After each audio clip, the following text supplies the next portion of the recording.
Seigneur, merci. Nous voulons te dire merci encore pour ce jour que tu as fait, qui est le jour où tu nous attires dans ta présence, tous ensemble. Toi, le prince de la vie, toi, la source de toute vie. Nous nous tenons dans ta présence et nous voulons simplement prendre le temps d'apprécier qui tu es, d'honorer qui tu es. Tu es la source de toute vie. J'ai besoin de toi. J'ai besoin de toi, Seigneur.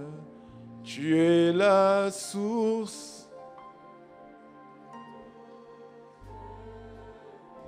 J'ai besoin. J'ai besoin.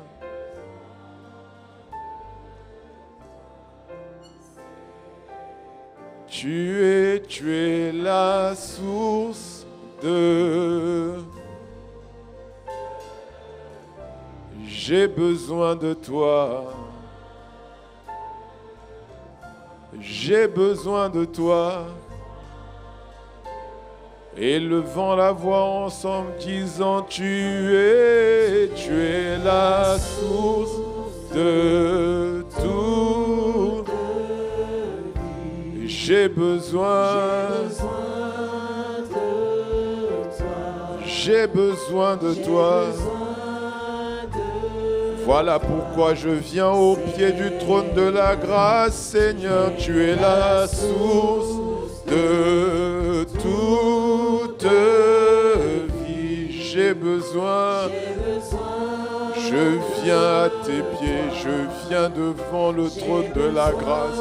Tu as dit, approchons-nous du trône de la grâce afin de trouver la miséricorde et de recevoir la grâce pour être secouru dans nos besoins. Oui, j'ai besoin de ton aide, j'ai besoin de ton assistance. J'ai besoin de ta force, j'ai besoin de ta sagesse, j'ai besoin de ton intelligence, j'ai besoin de ton conseil, j'ai besoin de ta parole qui guérit, ta parole qui délivre. Tu es la source de toute vie. Je suis devant toi, Jésus le Christ. J'ai besoin de toi, Esprit de Jésus. J'ai besoin de toi pour comprendre les Écritures. J'ai besoin de toi pour comprendre la parole. J'ai besoin de toi pour entrer dans ma destinée.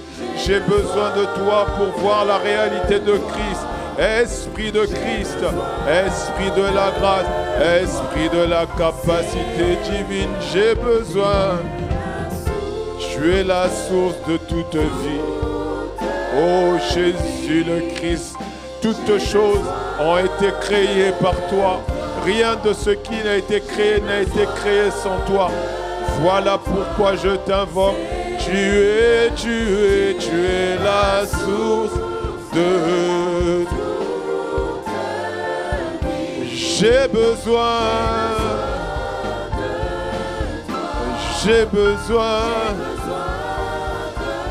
Élève la voix et dis-lui, j'ai besoin de toi.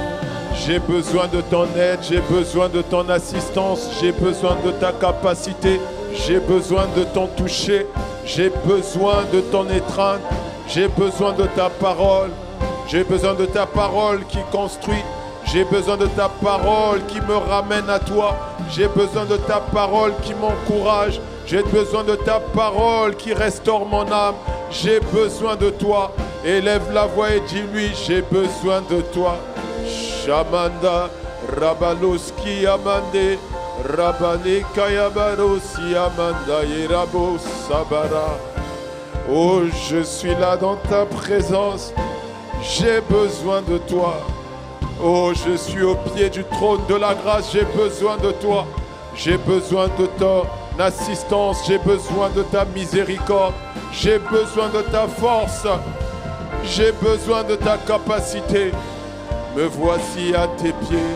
Shamande, Pradoskaya Liamande, Rabalia Kato, Rebo Samandaya, Narozo Palia Mande Barade. À tes pieds, nous sommes prosternés à tes pieds. Nous sommes prosternés. Nous sommes abaissés. Nous reconnaissons que tu es tout. Nous reconnaissons que tu es notre vie. Oh, nous sommes abaissés. Ah, nous sommes abaissés à tes pieds. Nous sommes abaissés, abaissés. Au pied du Maître, à tes pieds. Nous sommes abaissés. Ah oui, nous sommes à tes pieds. Nous reconnaissons ta majesté. Nous reconnaissons ta grandeur. Nous reconnaissons ta magnificence. Nous reconnaissons que tu es Dieu. Nous reconnaissons que tu es Seigneur. Tu es le prince de la vie. Tu es le prince des rois de l'univers. Tu es le Seigneur des seigneurs. Tu es roi des rois au milieu de nous. Tu règnes sur tout l'univers. Tu règnes dans les cieux, sur la terre et dans les profondeurs. Nous reconnaissons ta magnificence. Nous sommes prosternés à tes pieds. Reconnaissant ta grandeur. Reconnaissant ta majesté. Reconnaissant que tu es assis à la droite du Père. Nous nous abaissons à tes pieds. Tu es digne d'être élevé. Tu es digne d'être glorifié. Voilà pourquoi nous sommes abaissés. Nous sommes là tous prosternés. Nous sommes prosternés à tes pieds. Nous reconnaissons que tu es Dieu. Tu es le premier et le dernier. Tu es l'alpha et l'oméga. Tu es le commencement et la fin. Tu es le prince de paix. Tu es l'étoile brillante du matin. Tu es le rocher de nos vies. Tu es le rocher de notre salut. Nous reconnaissons ta grandeur. Nous reconnaissons que tu es élevé. Nous reconnaissons que tu es Seigneur. Nous sommes abaissés à tes pieds. Nous reconnaissons que tu es Seigneur. Shamana lebro sabalea. Ikabaliando sobarebeseye. Nous voulons ce matin t'acclamer. Nous voulons te célébrer, toi notre Dieu. Reconnaissant ta seigneurie au milieu de nous. Nous t'accueillons, nous te célébrons. Nous honorons ton saint nom ce matin. Reconnaissons la grandeur de ton saint nom. Louange, honneur et gloire à toi. Majesté soit pour toi seul. Élevation, acclamation pour toi. Les cris de joie sont pour toi. Oh, sois honoré en ce lieu. Nous t'acclamons en ce lieu.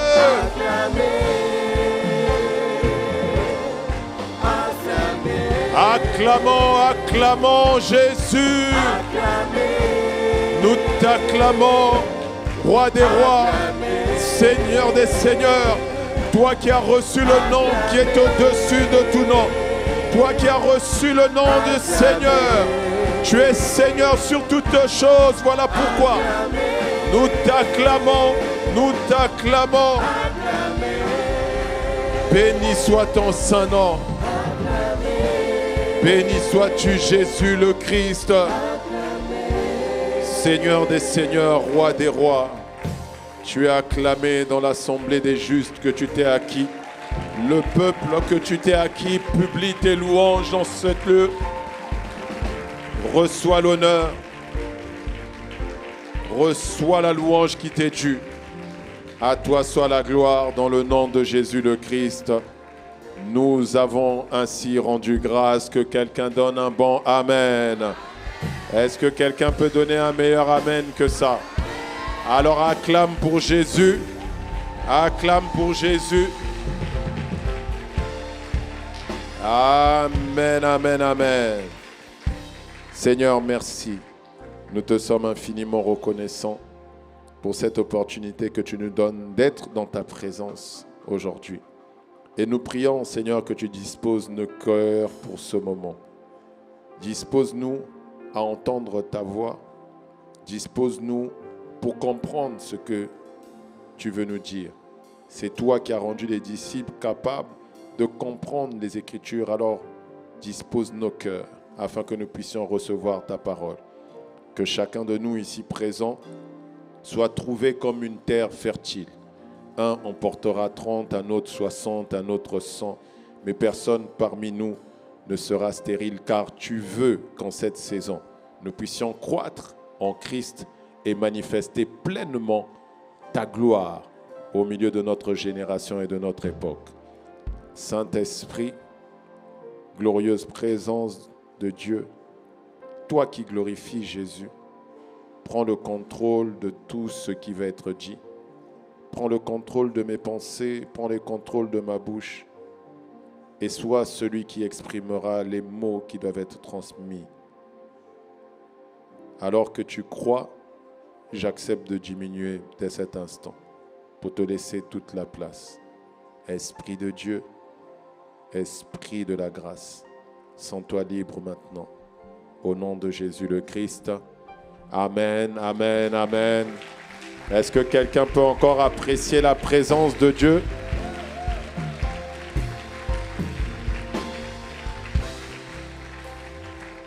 Que quelqu'un dise gloire à Dieu. Alors avant de prendre place, est-ce que tu pourrais te tourner vers la personne excellente, la personne précieuse aux yeux de Dieu qui est sur ta droite ou ta gauche? Dis-lui, je vois que Dieu te regarde avec un regard spécial ce matin. Voilà. Voilà. Dieu te regarde avec un regard spécial ce matin. Non, parce que ton voisin ne savait pas que Dieu l'a regardé. Donc, il faut lui dire. Voilà. Mais quand tu parles, il faut parler comme si tu es envoyé de Dieu, tu vois, comme un prophète. J'ai dit, Dieu te regarde comme quelqu'un de spécial. Voilà. Aidez-moi à apprécier Dieu pour Elevation Choir.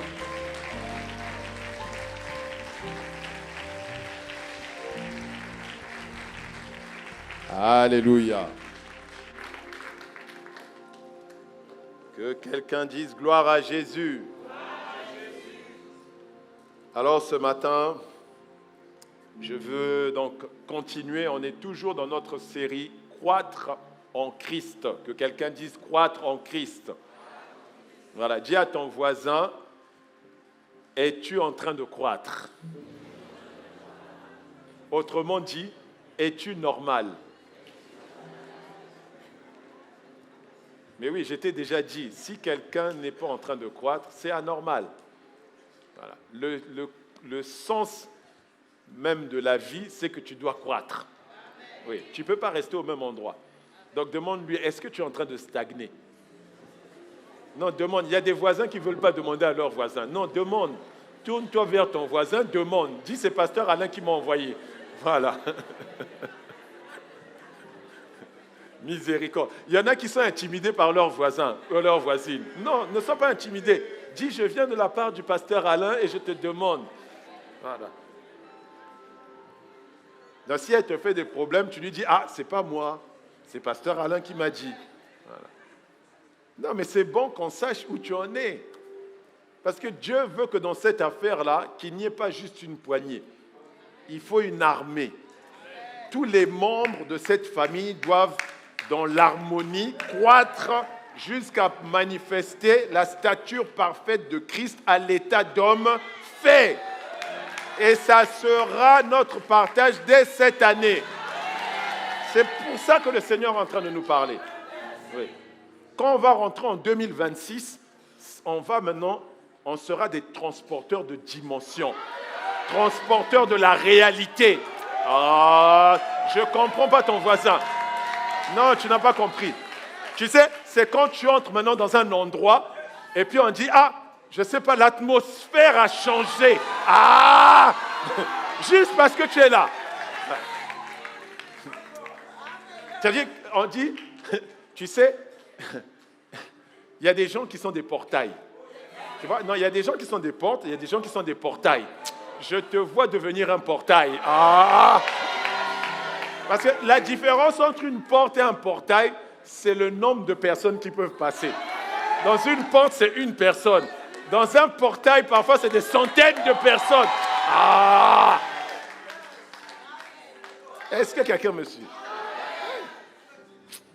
Dis à ton voisin, ça va être chaud.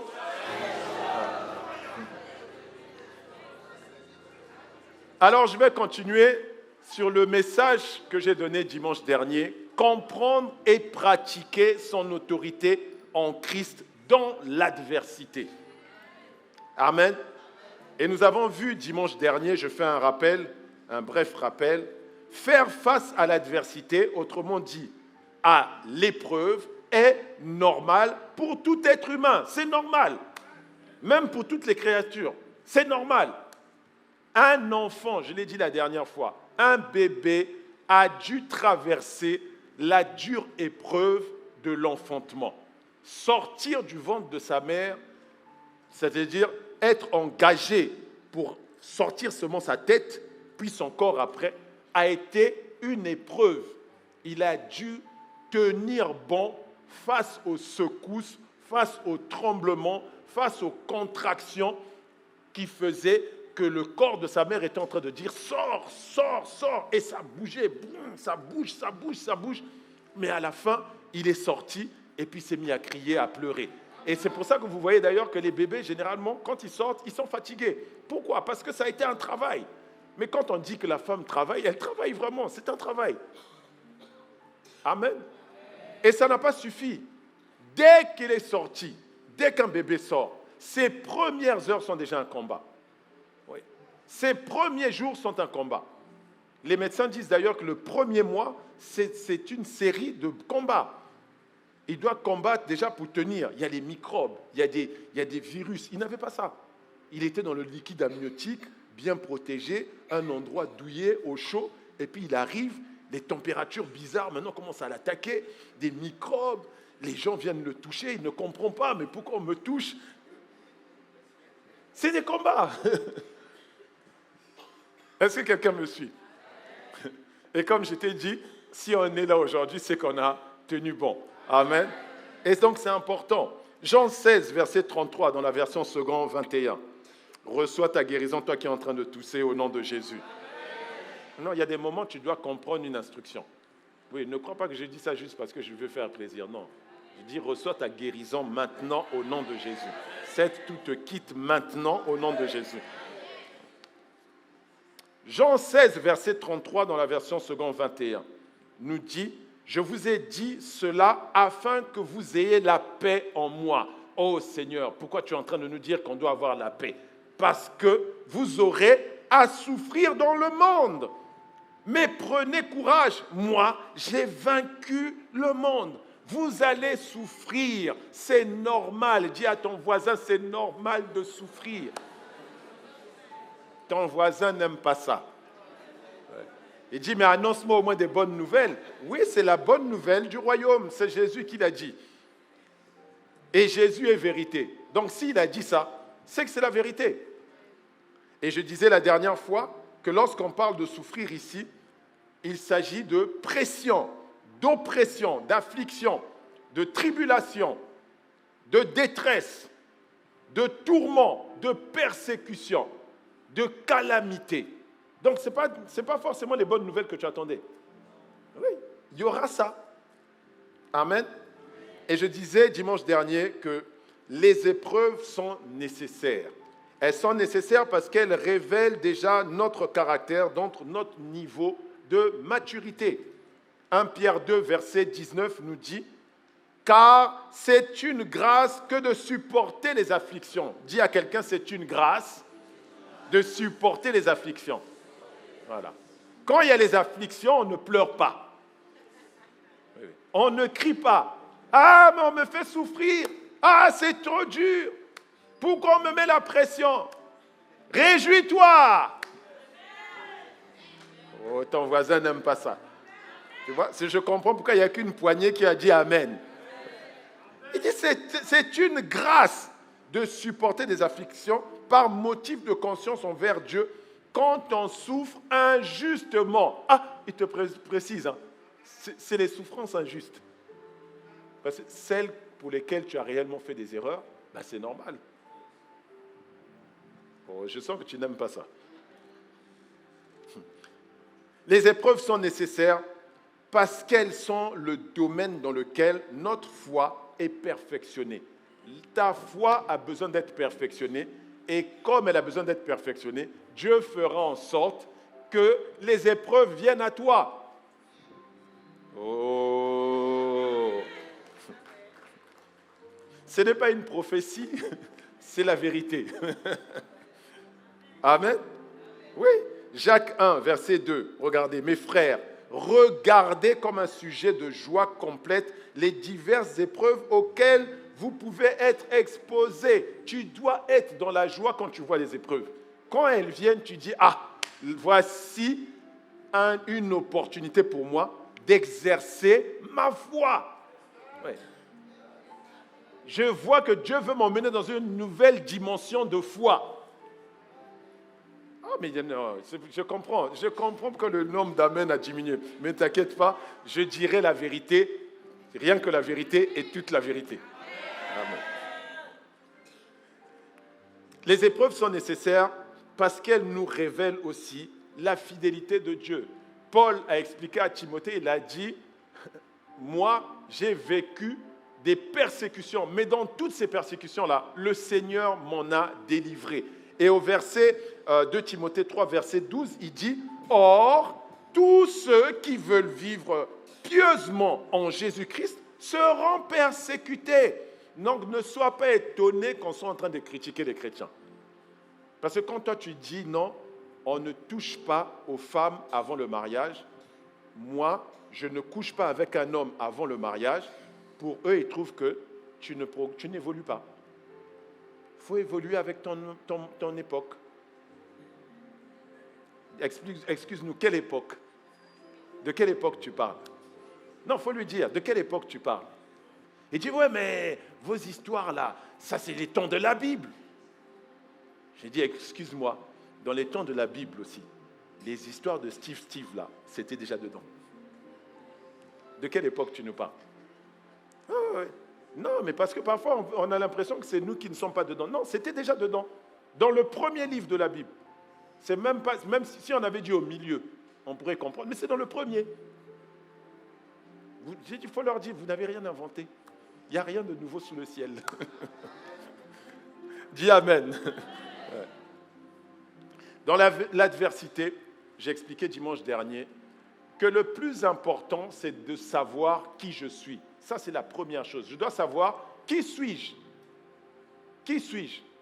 Qu'est-ce que j'ai comme force? Ensuite, qui est mon adversaire? Et quelle est la stratégie de mon adversaire? Parce que pour beaucoup d'entre nous, dès qu'il y a une adversité, toi, la première chose, tu veux t'engager directement. Allez, on envoie le feu. Mais tu envoies le feu à qui? Est-ce que tu sais qu'est-ce qu'il est en train de faire exactement? Parce qu'il y a des traits enflammés qui sont parfois des distractions. Mais oui, il y a des moments où, quand la tempête se lève, Ce que Dieu attend de toi, c'est que tu dormes. Bon, laisse tomber. Toi, c'est parce que tu aimes répondre à tout. C'est-à-dire que tu as une image de toi qui est tellement grande, tu as une si grande réputation que dès que... Non, mais pourquoi mon nom est dans toutes les bouches? Eh bien alors, tu es devenu célèbre.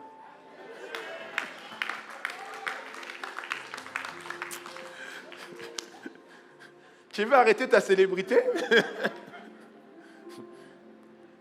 Les gens t'ont rendu célèbre gratuitement. Laisse-les. Tu restes silencieux.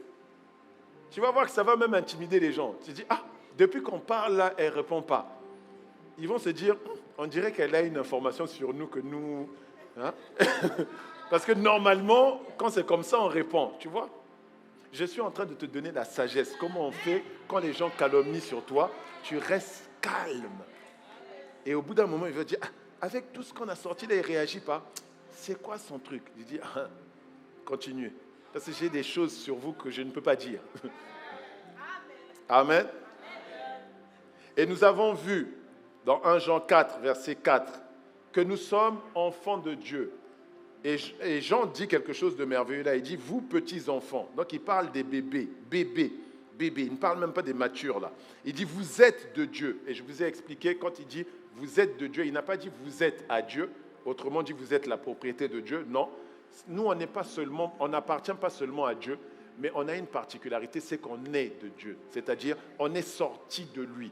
Quand tu sors de lui, tu as la même vie que lui. Quand tu sors de lui, tu as la même nature que lui. Ça veut dire que c'est pour ça que je te dis, j'ai un problème avec ceux qui, tu vois, la maladie vient sur toi, le rhume vient sur toi, la grippe vient sur toi, et puis toi, ta première solution, c'est de dire, allons à la pharmacie, achetons.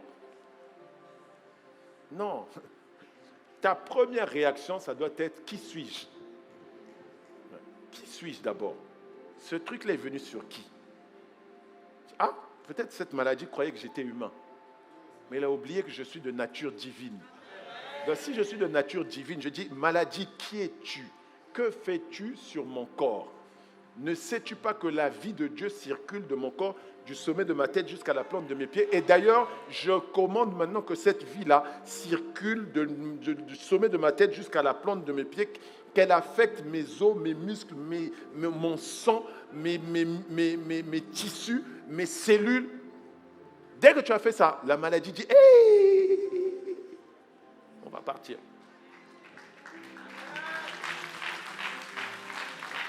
Tu manques de pratique, c'est tout. Tu vas me dire, oui, mais pasteur Alain, je fais ça, mais ça ne marche pas. Tu manques de pratique, c'est tout.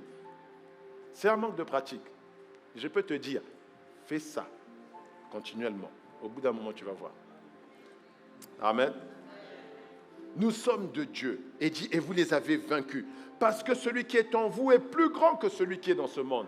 Donc il te dit, tu es de Dieu. Voici ce que tu es. Donc s'il y a un combat devant toi, tu dois déjà savoir, je suis de Dieu. Comment Dieu répond quand il y a une situation? C'est de la même manière que je dois répondre. Et il te dit, celui qui est en toi, dis à ton voisin, celui qui est en toi, le glorieux Saint-Esprit, est plus grand que celui qui est dans ce monde. Donc tu n'as pas à avoir de doute. Qui peut te toucher? Qui peut te vaincre? Qui peut surpasser sa sagesse? Tu n'es pas limité en sagesse, tu n'es pas limité en connaissance. Tu es téléchargé de toute la plénitude de Dieu. Est-ce que je suis en train de parler à quelqu'un? C'est-à-dire que Dieu n'a pas donné avec mesure, tu vois. Isaac, les Ésaïe, tout ça, Jérémie, Ézéchiel, ils avaient l'esprit, mais en partie. Toi, tu as reçu l'esprit pleinement. Laisse-moi t'expliquer. Tu vois, eux, pour prophétiser, pour donner des paroles de sagesse, il fallait qu'ils disent « La main de l'Éternel fut sur moi ». Mais toi, l'Esprit de Dieu est en moi et il demeure en moi. Donc, tu n'es pas limité. Tu n'es pas limité. Dans la suite, on va parler de croître en Christ par la marche, par l'Esprit.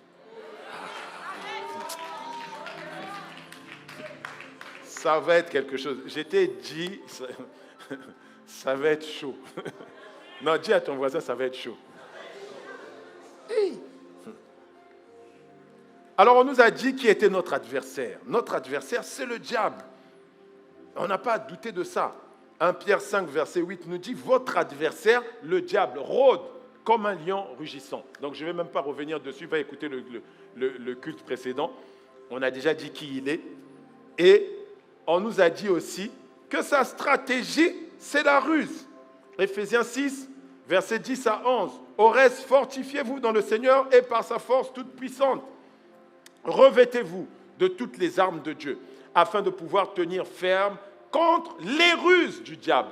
Donc, tout ce qu'il fait, ce sont des ruses. Même s'il te fait apparaître des flèches qui sont en train de voler vers toi. Mais tu dois te souvenir que la Bible dit, même les flèches qui volent en plein jour, quand elles viendront vers moi, elles ne m'atteindront pas. Elle me dit, 1000 tomberont à ma gauche, 10 000 à ma droite. De mes yeux, je ferai quoi? Je vais regarder. Je suis détendu. Tu envoies des flèches, ok. Tu vas voir comment toutes tes flèches là vont se désintégrer devant moi. Je suis là, je suis détendu. Ah! Bien-aimé, ton problème, c'est que ces choses-là, tu les lis, mais tu ne les regardes pas. C'est ça ton problème. Tu les lis, tu ne les regardes pas. Moi, quand je lis ça, je m'arrête et puis je suis en train de m'imaginer des flèches qui viennent. Tu vois, flèches de l'amertume, flèches de la rancœur, flèches de la peur. Je les regarde. Je dis, ah bon? Tu pensais m'avoir? Je suis détendu. J'attends. Voyons comment tu vas me toucher. Et puis quand elles viennent, tu vois, d'elles-mêmes elles font, tu vois, tu as déjà vu dans les dessins animés les flèches qui viennent et puis qui font, après, elles partent en courant. Amen. Un jour, je faisais un entretien avec une bien-aimée qui était très oppressée des pensées suicidaires. Elle a voulu se jeter plusieurs fois par la fenêtre. Et puis, je dis, non, il faut qu'on se voit. Et elle est venue. Et pendant que je parlais avec elle, j'étais juste en train de prendre la parole pour lui montrer qui elle était. Qu'est-ce qu'elle avait en elle. Que ce qui est en train de l'oppresser aujourd'hui, l'oppressait parce qu'elle ignorait qui elle était. Et pendant qu'on parlait de ça, cet esprit-là a commencé à se manifester par son corps. J'ai dit, non, ici, il n'y a pas de manifestation. Tu es interdit de manifestation ici. Et dès que j'ai dit ça, le même esprit-là est venu sur moi. Je ne te parle pas de quelque chose que, tu vois, qui est de l'imagination. Non, j'ai senti comme un étau, des mains qui sont venues attraper ma tête et presser ma tête comme s'ils voulaient fracasser ma tête. Mais tu croyais que moi, j'allais trembler? Toi, tu allais même dire, non, mais au nom de Jésus, je te réprime. J'ai dit, non. Il a pressé, mais c'était d'une pression tellement forte et une atmosphère de peur. J'ai dit, je t'ai dit qu'ici, il n'y a aucune manifestation. Tu ne peux pas rester en elle, tu dois partir. Et au bout de quelques minutes, boum, ça a lâché. Et la manifestation s'est arrêtée. Et la sœur entendait des voix qui discutaient dans sa tête. Après, elle me dit, Pasteur Alain, c'est normal que maintenant, j'entende ces voix-là à l'extérieur. J'ai dit oui, parce qu'ils sont sortis.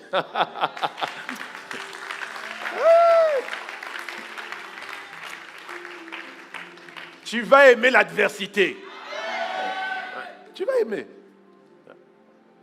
Donc, c'est sa stratégie. Ne t'inquiète pas. Et nous avons vu la semaine dernière que nous, on l'a déjà vaincu. Pourquoi on l'a déjà vaincu? Parce qu'on s'appuie sur la victoire du Seigneur Jésus. Il a vaincu. Donc, nous aussi, maintenant, on s'appuie depuis sa victoire maintenant pour faire toutes choses. La Bible nous montre, on l'a vu la semaine dernière, Hébreux 2, verset 14, il a été détruit. Sa puissance, son pouvoir d'imposer la mort a été détruit. Lui-même a été détruit. Si on n'avait pas mis son nom dans ce verset-là, je pourrais imaginer tout autre esprit. Mais on a dit, il a détruit celui qui avait le pouvoir. Et le mot pouvoir, là, c'est le mot grec kretos. Ça veut dire pouvoir souverain. Il avait le pouvoir souverain. En gros, j'impose la mort comme je veux, quand je veux, et personne ne discute. Il n'a plus ce pouvoir-là. Donc, frère, sœur, arrête d'avoir peur de ça. Il dit, non, mais on m'a dit que je vais mourir. Qui? toi qui as la vie éternelle, tu vas mourir. Dieu serait-il un menteur? Jésus serait-il un menteur? Jésus a dit, celui qui croit en moi ne mourra pas. Donc fais ce que tu veux, on ne mourra pas. Amen. Et non seulement il a détruit, mais ce qui est merveilleux, c'est ce que le Seigneur a fait après ça. En fait, tu peux fatiguer quelqu'un, taper quelqu'un, tu as gagné, et puis tu t'arrêtes là, tout le monde célèbre ta victoire. Mais le Seigneur Jésus a dit, non, c'est pas comme ça. Moi, quand je le prends, je le détruis. Maintenant, je vais m'assurer que plus jamais il gagne une quelconque victoire. Donc, qu'est-ce qu'il a fait? Il l'a dépouillé. Oui, il l'a dépouillé. C'est-à-dire, il l'a mis nu. Il l'a déshabillé, désarmé, démantelé, démembré. Ah! Et quand il a fini de faire ça, je me dis, ah, Seigneur, ça c'est déjà beau. Tu vois, ça c'est mon Dieu fixe. Hein? Je dis, Seigneur, ça c'est déjà fort. Attends, tu l'as démembré, démantelé, tout ça. Est-ce que vous avez déjà vu, je ne sais pas si vous avez fait ça, il y a une époque là, tu vois, quand on attrapait certains insectes, on enlevait les choses une par une, tu vois. Voilà, tu vois, on enlevait une par une pour bien faire souffrir l'insecte. Mais après ça, qu'est-ce qu'il a fait? Il a dit, bon, maintenant que j'ai fini, tu vois, quand on te dépouille, généralement ceux qui te dépouillent te laissent dans un coin, ils te laissent te débrouiller tout seul. Mais là, ce qu'il a fait, c'est qu'il s'est arrangé pour que, ayant dépouillé le diable, il dit, maintenant je vais faire en sorte que tout le monde dans les cieux, sur la terre et dans les profondeurs, sache que tu as été dépouillé. Je vais te montrer devant les gens. Et ça ne suffisait pas. Il dit, bon, maintenant que je t'ai montré devant les gens, maintenant je vais montrer vraiment que tu n'as plus rien. Il lui a fait manger la poussière. Mange. Il dit, maintenant vous l'avez vu. Tout le monde a été témoin de ça. C'est pour ça que toi, tu perds ton temps à venir lui dire, non, l'acte, dans les ordonnances. Non, en fait, il a dit ça pour que toi, tu sois conscient de ça. Sois conscient que l'acte dont les ordonnances nous condamnaient a été détruit à la croix. Sois conscient qu'il a été dépouillé, que toutes les principautés, toutes les dominations ont été dépouillées par Jésus à la croix. Et que maintenant, celui qui a le pouvoir, c'est toi et c'est moi.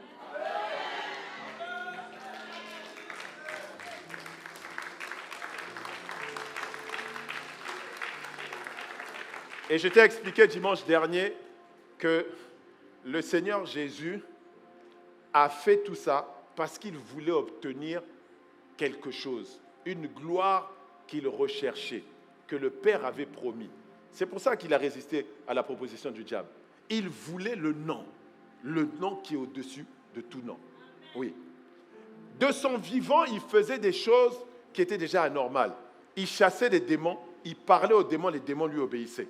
Les pharisiens, les scribes ont regardé, ils se dit, mais c'est quoi ça? Quelle est cette nouvelle doctrine? Le gars parle aux démons, les démons lui obéissent. Les disciples eux-mêmes ont constaté, ils ont dit, en ton nom, les démons nous étaient soumis. Il dit, mais qu'est-ce que c'est que cette doctrine? Donc, il avait déjà une autorité sur ces démons-là. Mais maintenant, après sa mort et sa résurrection, donc après avoir accepté, de se dépouiller de sa divinité et de revêtir maintenant l'humanité, chose qui est un scandale, comme je te l'ai dit dimanche dernier, c'est un scandale. Un créateur qui vient rentrer dans sa créature. C'est un scandale. Après avoir fait ça, il dit non, je vais me faire serviteur. Hé, toi Dieu, serviteur, oui, je veux obéir et je vais même mourir. Hé, toi qui vis éternellement. Non, tu n'as ni commencement ni fin. Maintenant, tu veux expérimenter la fin. Il dit oui, c'est ce que je vais faire. Il est descendu dans les régions inférieures et il est remonté. Maintenant, il est allé devant Dieu. Il a dit maintenant, je viens maintenant. J'ai accompli tout ce que tu m'avais demandé d'accomplir. Me voici, moi et les enfants que tu m'as donnés, c'est-à-dire toi et moi. Il est venu se présenter. Je regarde les trous qu'il y a dans mes mains.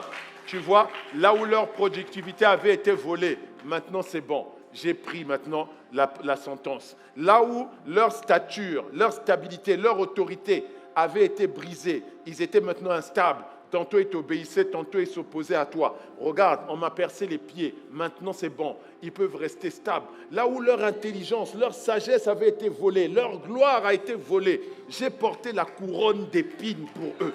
Donc maintenant, tu peux les couronner de gloire, d'honneur. Est-ce que quelqu'un me suit? Et donc, avant de remonter, définitivement, il dit aux disciples, s'étant approché d'eux, Matthieu 28, verset 18, il dit, tout pouvoir m'a été donné dans les cieux et sur la terre. Ah, Seigneur, pourquoi tu es en train de dire ça? Mais tu chassais les démons, tu guérissais les malades. Donc, de quoi tu es en train de parler là? C'est certainement que le pouvoir qu'il a eu après ne correspondait pas au pouvoir qu'il avait avant. Oui. Ça veut dire que ce pouvoir qu'il t'a donné en son nom dépasse celui que Pierre a expérimenté lorsqu'il chassait les démons. Oh, ça dépasse celui que Jean a expérimenté lorsqu'il chassait les démons. Est-ce que quelqu'un me suit? Et c'est à cause de ça, ayant obtenu ce nom-là, il dit maintenant, quiconque invoquera son nom. Romains 10, verset 13. Quiconque invoquera le nom du Seigneur sera sauvé. Oui. Quiconque invoquera ce nom-là sera sauvé. Arrête de limiter ça au salut des âmes. Non, il n'y a pas que ça. Non. Quand il parle d'être sauvé là, ça veut dire être gardé sain et sauf. Ça veut dire que devant l'adversité, tu seras gardé sain et sauf en invoquant le nom de Jésus. Oui. Tu seras délivré du danger en invoquant le nom de Jésus. Oui. Tu seras délivré de la destruction. C'est-à-dire qu'on ne te détruira pas. Je ne comprends pas que tu n'es pas en train de dire Amen. Si tu souffres d'une quelconque maladie, à cause de ce nom-là, tu seras sauvé. C'est pour ça, dès qu'on dit au nom de Jésus, maladie part, ça part. Sois guéri, la personne est guérie. La maladie entend le nom de Jésus, reconnaît que c'est le nom de Jésus et il dit, je suis obligé de m'incliner devant ce nom-là. Mais toi, tu es en train de minimiser ce nom-là. Ah, vraiment. Seigneur, aide-nous. Aide-nous à comprendre les profondeurs. En invoquant ce nom, quand il dit sauver, le mot sozo, ça veut dire aussi redonner la santé. Quelqu'un qui était malade, fiévreux. Je me rappelle une fois, j'ai appelé une sœur. Ça faisait plusieurs jours, elle ne pouvait pas marcher. Elle était couchée sur son lit. Elle ne pouvait pas marcher. Elle se plaignait, elle souffrait de partout. J'ai dit, ma sœur, maintenant, dans le nom de Jésus, je te demande de te relever. Lève-toi de ton lit, reprends une vie normale. Elle m'a envoyé un audio tout à l'heure, quelques minutes après, pour dire, j'ai trouvé bizarre, j'ai retrouvé la force, je me suis mis à remarcher normalement. Et puis elle me dit, et puis je suis sorti, je suis allé courir. Et ça c'est quoi ça? Le nom de Jésus. Oui, ce n'est pas un pouvoir de pasteur Alain, non. C'est le nom de Jésus.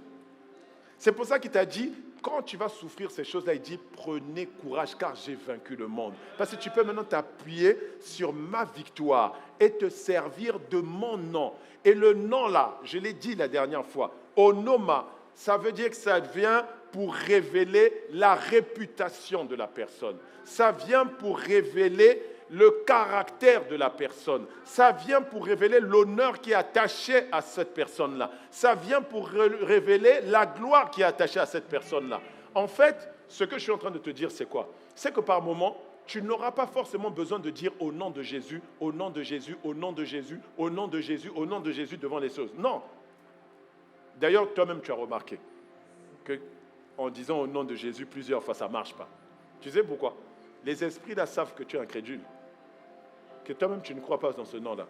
Parce que si tu savais quelle était la puissance de ce nom-là, tu comprendrais aussi que ce n'est pas la répétition, ce n'est pas une formule. Non, ce nom vaut plus que ça. Quand tu viens et que tu es en train de présenter le caractère de la personne de Christ, c'est son nom que tu es en train de transporter. Quand dans ton attitude, tu es en train de te comporter comme le Christ, c'est son honneur qui est en jeu. Et son honneur, c'est quoi? C'est son nom. Ouais. Les gens reconnaîtront son nom. Regarde, Pierre parlait. Il parlait aux scribes. Il parlait aux pharisiens. Et pendant qu'il était en train de leur parler, ces gens-là ont dit, hey, on a reconnu comme étant avec Jésus. Ça veut dire quoi? Ils ont reconnu quoi? La réputation de Jésus. Ouais. Et pourtant, quand ils étaient en train de parler, ce n'était pas pour dire, au nom de Jésus, croyons en ce qu'on dit. Au nom de Jésus, nous parlons. Au nom de Jésus, nous prêchons. Non. Ils ont juste parlé, ils ont dit non. Des gens qui étaient sans éducation comme ça. Je suis en train de t'annoncer, toi qui crois qu'il faut être dans HEC, je ne sais pas, Polytechnique. Non, ce n'est pas ça. Le nom de Jésus te donne de rentrer dans une dimension de sagesse, une dimension de compréhension, une dimension de connaissance que tu n'as jamais encore connue. Et dit, il parlait Et il était en train de donner des révélations sur des choses qu'eux-mêmes ne comprenaient pas. Ils ne comprenaient pas ces choses-là. Il était en train de donner des révélations. Il dit, ce Jésus-là, Dieu l'a fait Seigneur et il l'a fait Christ. Ah! Il dit, hey, comment tu peux parler comme ça? Cette sagesse venait de lui. Et il dit, lorsqu'ils ont vu la manière dont il parlait, ils reconnurent que ces gens-là étaient avec Jésus. Ah, toi aussi, on reconnaîtra que tu es du Christ. Alors, comment on fait pour mettre en pratique cette autorité? Moi, je t'ai toujours dit, je ne te dirai pas seulement ce que tu dois faire, mais je te dirai aussi comment tu dois faire. Amen. Face, par exemple, à un type d'adversité qu'on appelle les tentations ou les épreuves. Oui, tu as ces choses-là, les tentations. Tu vois, il y en a qui parfois sont tentés de ne pas venir à l'église dimanche. Ils sont tentés de se connecter. Il y en a, par exemple, qui ont été tentés de ne pas venir à la veillée. Qui ont tenté de rester chez eux. Mais je vais t'expliquer. Je vais te dire. Qu'est-ce qu'on fait? Tu vois, après, tu vas dire, non, mais j'étais fatigué, donc du coup, j'ai préféré rester à la maison pour être connecté. Tu sais, il y a des choses, laisse-moi te dire, il y a des choses que Dieu dit et tu ne fais pas parce que tu as une humeur pour faire. Ouais.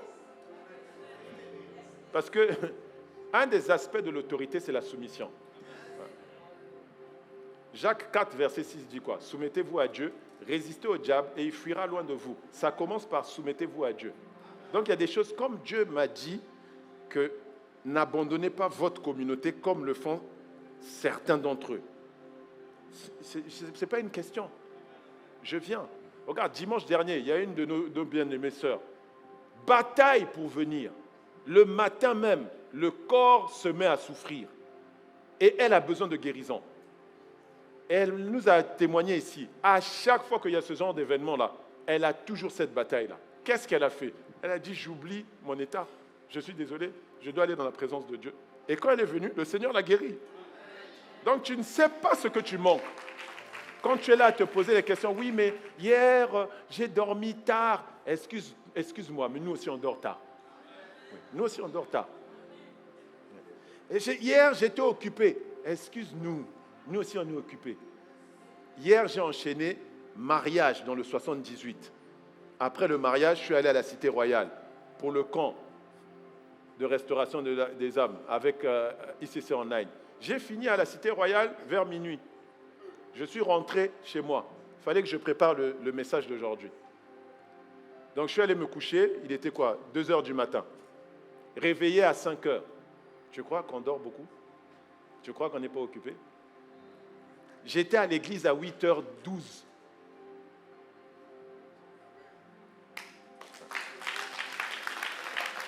Moi aussi, je vais faire, oh, je suis trop fatigué, je reste chez moi. À ton avis? Je crois que tout le monde va dire, qu'est-ce qui est arrivé à Pasteur Alain? Pourquoi il n'est pas venu aujourd'hui? Miséricorde. Mais quand c'est toi, si je te dis pourquoi tu n'es pas venu, tu vas dire, oui, vous voyez, Pasteur Alain ne m'écrit que pour me demander pourquoi je ne suis pas venu. Dis, hé! Les tentations, face aux tentations et aux épreuves. Il y a des épreuves, il y a toujours des épreuves. Rien n'est simple, bien-aimé, rien n'est facile. Rien n'est facile. Tout ce qui te pousse à te masturber, tout ce qui te pousse à mentir là, comment tu fais pour résister à ça? Comment tu fais? Comment tu fais pour manifester cette autorité? Tout ce qui t'emmène à, comme je disais, allons plus loin, à virguler. Toujours en train de faire. Tu fais le serpent. Un jour c'est oui, un jour c'est non. Un jour c'est oui, un jour c'est non. Non, mais j'avais dit oui, mais en fait, tu comprends, c'est pour ça que finalement il y a eu un changement. Que ton oui soit un oui et que ton non soit un non. Tout ce que tu ajoutes est quoi? C'est pas moi, c'est le Seigneur Jésus qui dit ça. Tu es là, non mais j'arrive pas avec cette histoire de nourriture, c'est un péché mignon que j'ai. Péché quoi? Péché quoi? Péché mignon. Hein? On t'a dit qu'il est mignon le péché. Hein? Péché mignon. Péché mignon. Laisse-moi te dire, voyons si le péché est mignon. Que personne, Jacques 1, verset 13 à 15, dans la version Bible du Semeur, que personne devant la tentation ne dise, c'est Dieu qui me tente, car Dieu ne peut être tenté par le mal et il ne tente lui-même personne. Verset 14, lorsque nous sommes tentés, ce sont les mauvais désirs que nous portons en nous qui nous attirent et nous séduisent. Ouais. Il vient de te dire ce que tu fais. Ce sont les mauvais désirs. Tu ne t'es pas encore occupé de ça. Puis les mauvais désirs. Le mauvais désir plutôt, conçoit et donne naissance au péché. Or, le péché, une fois parvenu à son plein développement, engendrera la mort. Hein? C'était un péché mignon. Le péché mignon, là, il va te faire mourir. Quelque chose qui emmène à la mort, tu appelles ça mignon. Vraiment, péché mignon. Ça, c'est parce que tu veux garder le langage de là-bas. Nous, on est ici, en Christ. En Christ, ce genre de langage-là, on ne les utilise pas. Non, en Christ, on ne peut pas traiter péché de mignon. Peut-être toi, mon frère, tu es mignon, toi, ma soeur, tu es mignonne, mais péché, mignon. Tu as déjà vu sa photo en vrai?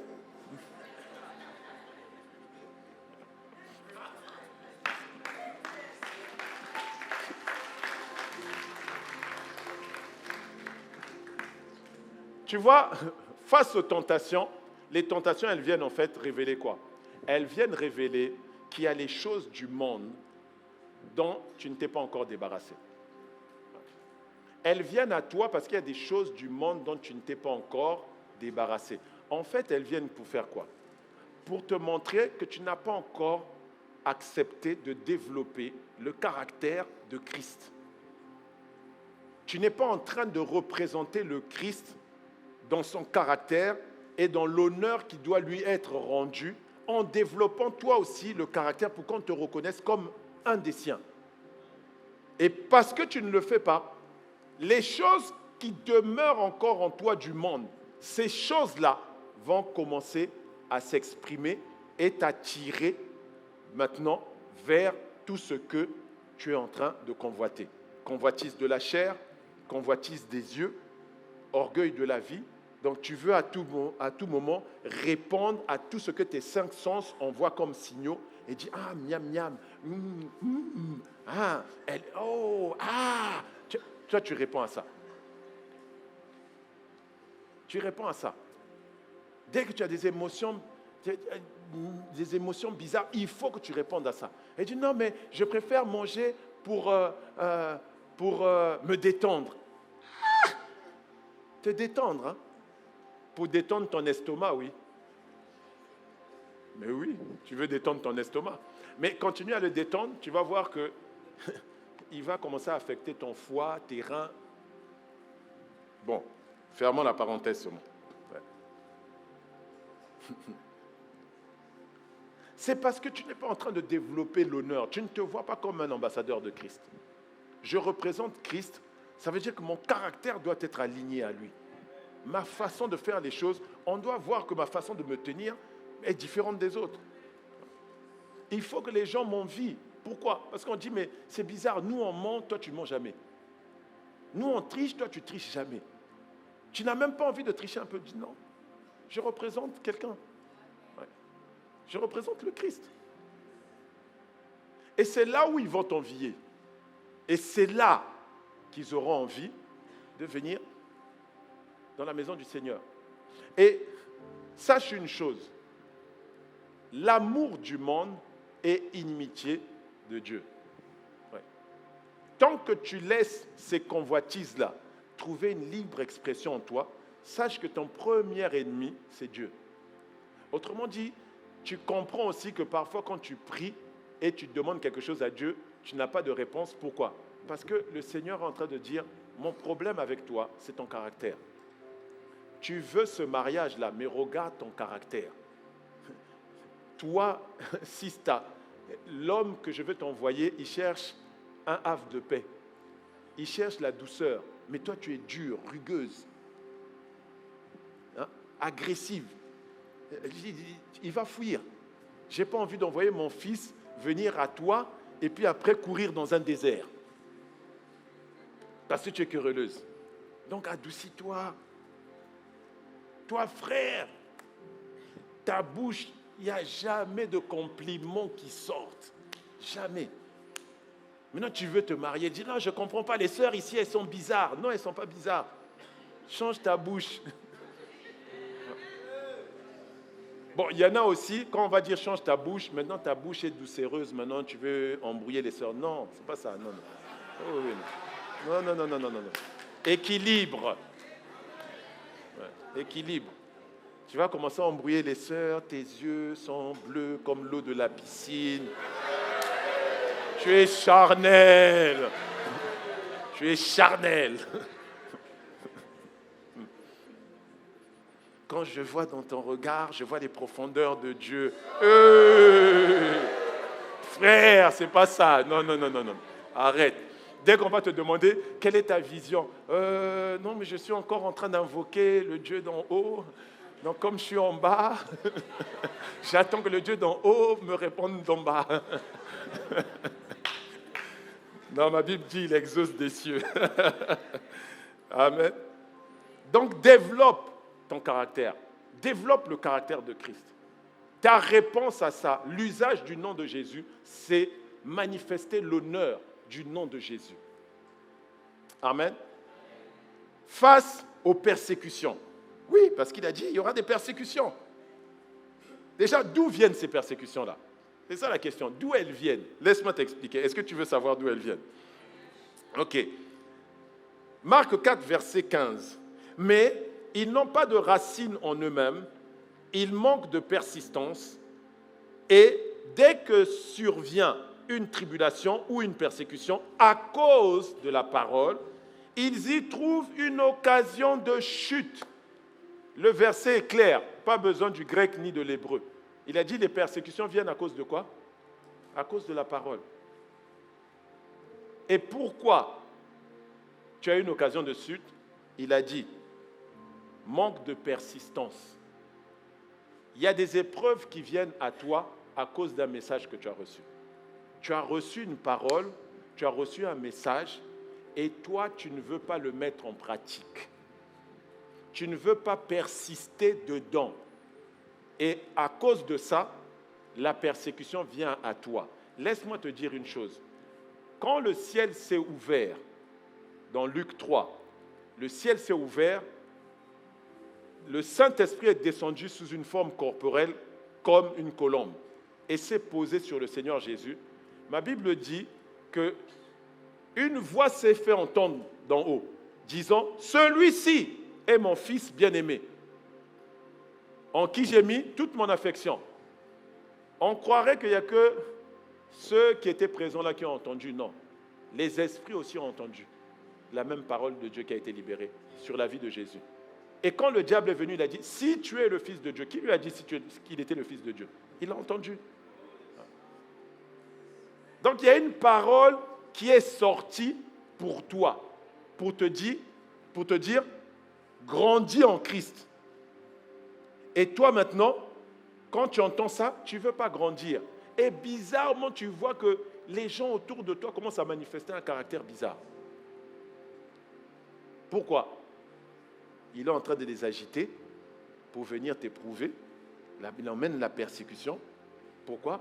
Parce que tu ne mets pas en pratique. On te dit pardonne, tu ne veux pas pardonner. Aime celui qui te hait, tu ne veux pas le faire. La persécution vient. Ceux que tu dois haïr vont venir. Ils viennent maintenant, pourquoi? Parce qu'il y a une parole qui est sortie. On te dit, marche dans la sainteté. Dis, oui, mais je vais commencer à faire un travail dessus. Et bizarrement, je dis, ouais, mais c'est bizarre, quand je voulais maintenant marcher dans la sainteté, c'est bizarre, je suis tombé. Non, parce que tu ne voulais pas mettre en pratique. Tu voulais essayer. Il y en a beaucoup comme ça. Non, je vais essayer de faire un travail. On n'essaie pas, on fait.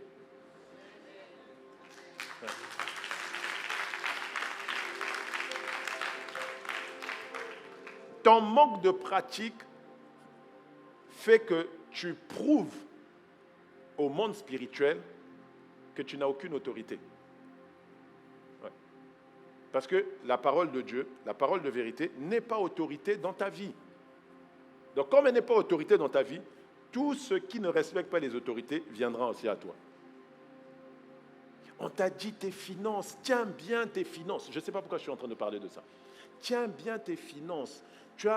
On a eu un week-end spécial dans lequel il y a eu des enseignements sur les finances. Comment gérer tes finances, comment sortir des dettes. Mais toi, ça ne t'intéresse pas. Et bizarrement, tu vois, les dettes, c'est comme s'ils ont ciblé ta personne. Je dirais que c'est toi qu'ils ont vu. Bizarrement, les factures inattendues, on dirait que c'est toi seulement qu'ils ont ciblé. Il dit, on vient vers toi. Il dit, ah, mais moi-même déjà j'ai du mal. Pourquoi? Soudainement une facture. Hey, pourquoi, Seigneur, ne vois-tu pas? Il t'avait dit quoi faire. Tu n'as pas voulu le mettre en pratique. Et pour beaucoup d'entre nous, par exemple, au niveau de l'Église, les persécutions, nous montrent dans la Bible que certaines persécutions sont venues parce qu'il y a quelque chose que Dieu t'a dit de faire, une position qu'il t'a demandé de tenir, que tu ne tiens pas. Il dit, va évangéliser. Tu n'évangélises toujours pas. Tu vois, regarde derrière toi. Regarde derrière toi, il y a plein de places libres. Non, regarde. Non, je t'invite à regarder. Il faut regarder. Voilà. Tu as vu? On t'attend. Intercède. Tu ne veux pas intercéder. Laissez-moi vous montrer quelque chose. Acte 8, verset 1. Et ce n'est qu'une partie. Sinon, je peux vous montrer encore d'autres choses dans les livres des Actes. Acte 8, verset 1. Saul avait approuvé le meurtre d'Étienne. Il y eut ce jour-là une grande persécution contre l'église de Jérusalem.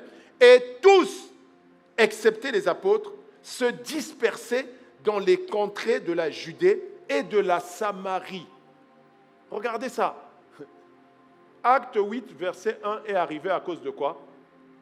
Ils ont oublié Acte 1, verset 8. Ouais. Acte 1, verset 8, il a dit, vous recevrez une puissance, le Saint-Esprit survenant sur vous, et vous serez mes témoins à Jérusalem, en Judée, en Samarie et aux extrémités de la terre. Vous voyez, c'est la persécution qui a fait maintenant qu'elle dit, ah, la Judée nous attendait, la Samarie nous attendait, ils sont partis. Parce que tu ne fais pas ce que tu dois faire, la persécution va venir à toi. Parce que tu ne veux pas aller gagner les âmes. Va gagner les âmes, non. Va guérir les malades, non. Intercède. Non, je ne suis pas là. Question. T'es-tu connecté aux 40 heures? Est-ce que tu t'es connecté aux 40 heures? Ne serait-ce même qu'une heure. Es-tu connecté? Oui, c'est bizarre, il y a un silence. Est-ce que vous savez que tant que nous, on ne tient pas notre place pour prier pour les nations vont nous persécuter. Ne soyez pas étonnés que des vents se soient levés, la Mivilude et tout ça, qui se sont levés contre nous. Pourquoi? Parce qu'on ne tient pas notre place. La preuve, c'est que quand ça a bougé, nous, on s'est mis à prier. Ça veut dire qu'on était content, on dit, ah, on a assez accumulé le nombre d'heures de prière, donc maintenant, on peut se détendre un peu, il y a trop de programmes de prière, donc moi, je préfère rester chez moi. Bizarrement, d'ailleurs, c'est que quand on va te dire, non, prière pour la guérison, prière pour la délivrance des mariages qui ont été bloqués, là, vous allez être nombreux. Prière pour ta percée, là, vous allez venir. Le Seigneur nous oblige en nous secouant comme ça. Pourquoi? Dans 1 Timothée 2, versets 1 à 4, Paul a donné une instruction claire. Il dit le pouvoir de prier pour les rois, pour les autorités, pour tous ceux qui sont élevés en dignité, pour nos territoires, ce pouvoir-là a été donné à qui? À l'Église. Il dit priez pour qu'on puisse vivre en paix et qu'on puisse mener nos activités normalement. C'est nous qui sommes responsables de ça, mais on ne le fait pas. Et quand on ne tient pas notre place, on aura des persécutions. Si on n'est pas en train d'aller gagner les âmes, on va avoir des secousses. Si on n'est pas en train de prier pour le salut des âmes, on va avoir des secousses. Pour certains d'entre nous, si on te dit, on va prier pour le salut des membres de ta famille, tu viendras. Mais si on te dit, on va prier pour le salut de tes voisins, tu ne vas pas venir. Mais tes voisins vont aller en enfer. Et comme Dieu n'est pas content de ça, à un moment donné, pour te secouer, il va emmener des voisins bizarres qui vont te persécuter. Oui, il va permettre. Non, ce n'est pas une prophétie, c'est la réalité. En beaucoup d'endroits, tu regardes dans la Bible, à chaque fois qu'ils ont arrêté de faire ce qu'ils devaient faire, des persécutions sont venues. Jacques, la tête a été coupée, pourquoi? Parce qu'ils avaient arrêté de prier. Ils pensaient que c'était bon, on a passé la phase des persécutions, maintenant c'est bon. Hérode s'est levé, il a coupé la tête. Après, il a arrêté Pierre. Il dit, on a perdu un apôtre. La dernière fois, les apôtres avaient été préservés, mais là, les apôtres sont en train de mourir. C'est pour ça qu'il faut prier pour nos apôtres. Il faut prier pour nos apôtres. Même 15 minutes. Si toi, tu pries 15 minutes, on est près de 1200 dans la communauté.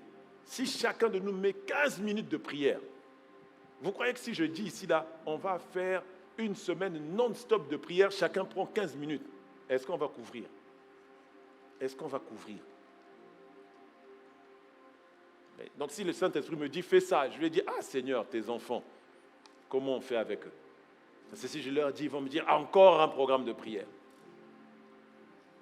Mais après, on va dire, ah non, mais on est en train d'attaquer les apôtres. Mais parce qu'on ne prie pas. On ne prie pas la famille.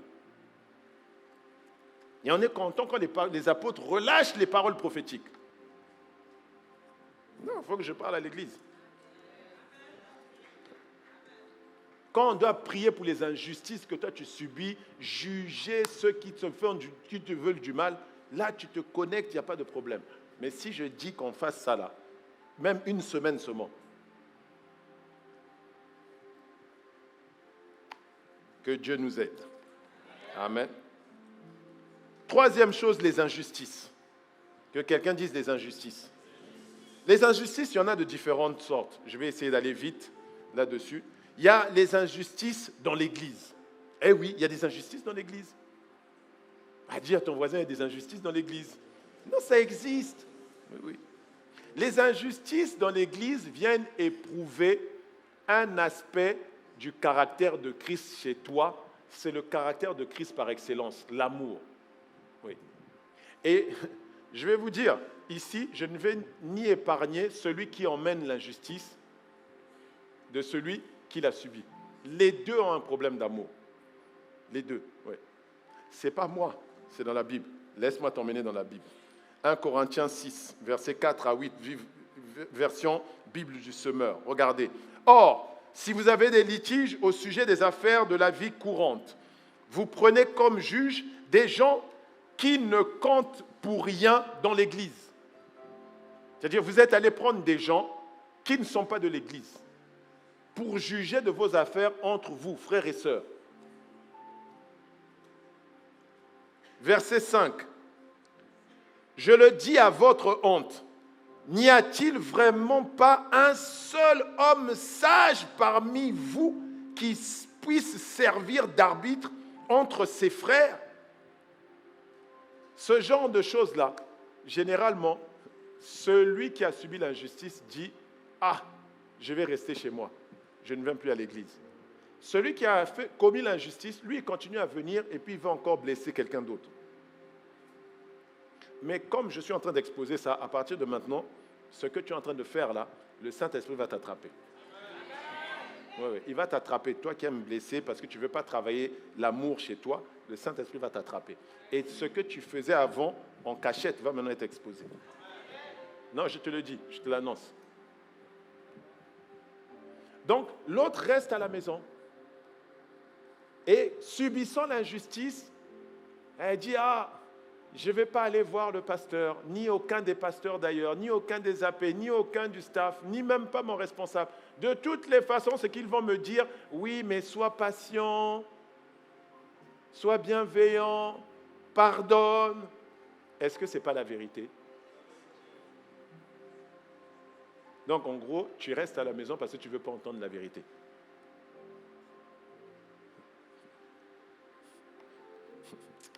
Verset 6, je continue. Faut-il qu'on se traîne en justice entre frères et qu'on aille plaider l'un contre l'autre devant des incroyants? Verset 7, écoutez attentivement ce qu'il dit ici. De toute façon, vos différends constituent déjà une défaite. Ouais, c'est déjà une défaite. C'est-à-dire le diable n'a même pas besoin d'entrer entre vous. Vous avez déjà échoué. Parce que le Seigneur a dit, aimez-vous les uns les autres, comme je vous ai aimé. Vous avez déjà échoué. Donc là, le diable va venir, vous serez des biscuits, des steaks qu'il va manger, non, mais tranquillement. Parce que vous avez déjà échoué.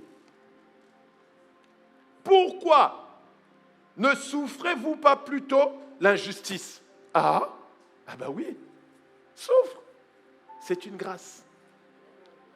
Pourquoi ne consentez-vous pas plutôt à vous laisser dépouiller?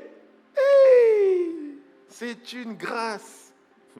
Mais non, c'est au contraire vous qui commettez des injustices et dépouillez les autres, et ce sont vos frères et sœurs que vous traitez ainsi. C'est pour ça que je t'ai dit, toi qui fais ça, ça va s'arrêter. Oui, ça va s'arrêter. Dis Amen. Amen. Donc, s'il te plaît, toi qui écoutes ce message, qui a subi une injustice, ne va pas parler de ça à ton voisin, à ton voisine en te disant « À l'église, il y a des gens bizarres. Hein, pourtant, on est dans l'église. Comment les gens peuvent agir comme ça? Comment on peut mal parler aux gens? Comment on peut maltraiter les gens comme ça ?» Tu sais ce que tu es en train de faire? Tu es en train de donner une mauvaise réputation à la maison du Seigneur. Tu n'es pas en train de glorifier Dieu. Mais oui, c'est la maison de Dieu. Quand tu vas dire ça, c'est de l'honneur que tu es en train de donner. Non.